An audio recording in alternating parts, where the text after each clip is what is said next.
Laymen's evangelical fellowship విశ్వాసమే విజయము. అనుదిన ధ్యానములు December 31వ తారీఖు. కంసాలి అగ్ని. ఆయన కంసాలి అగ్ని వంటివాడు. మలాకీ గ్రంథము 3వ అధ్యాయము 2వ వచనము. కంసాలి వెండినైనను బంగారమునైనను నిర్మలము చేయునప్పుడు వేడిగల మంట బాగుగా తగిలేటట్లు చూచుకొనను. బంగారమునకు సరైన ఆకారమునకు తేవలనంటే మొట్టమొదట దానిలోని మలినమును తీసివేయవలెను. అదే రీతిగా దేవుడు తన గొప్ప పని కొరకు తన బిడ్డలను వాడుకొనక ముందు వారిని పవిత్రపరచవలెను.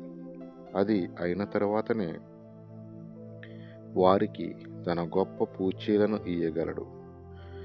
దేవుడు తన బిడ్డలలో తన పోలిక కనబడు వరకు వారిని మార్చవలనంటే ఈ పవిత్రపరిచే పని వారిలో లోతుగా జరిగించుచూనే ఉండవలెను.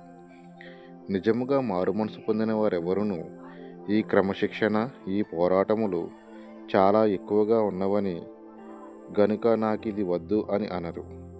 పవిత్రపరచు ఈ దేవుని అగ్ని లోతైన కార్యమును పూర్తి చేయనిము అని అనవలెనంటే అంతరంగములో దేవునిపై ఆశ చాలా యథార్థముగా నుండవలెను. దేవుని చిత్తము నుండి జారిపోవువారు అనేకులు ఉన్నారు.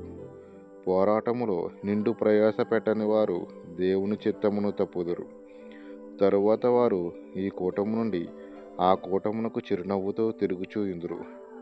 క్రీస్తు స్వరూప్యంలోనికి మార్చబడరు. దేవుని చిత్తము గ్రహించి చేయగలిగిన విరిగినరిగిన మనసు వారికి అందదు. అట్టివారు మానవ సంఘమునకు ఆశీర్వాదముగా నుండలేరు. విశ్వాస మార్గము సులువైనది కాదు కనుక సైతాను సులువైన అడ్డదారులను చూపించుచున్నది. ఈ అడ్డదారులు మంచివే అని కొందరు ప్రవక్తలు అనుమతి ఇవ్వవచ్చును.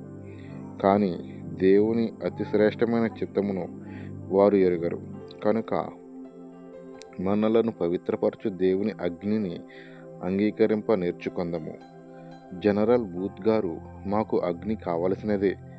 మీ అగ్ని కొరకే మేము బ్రతిమాలుచున్నాము. ఈ అగ్ని మా అవసరతలు అన్నింటినీ తీర్చును.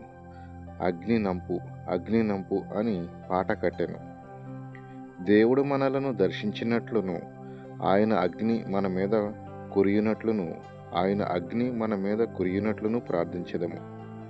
నిజమైన క్రీస్తు శిష్యులు లేచి ఈ నిర్మలపరచు అగ్నిని ఇతర స్థలములకు తీసుకుని వెళ్ళవలెను.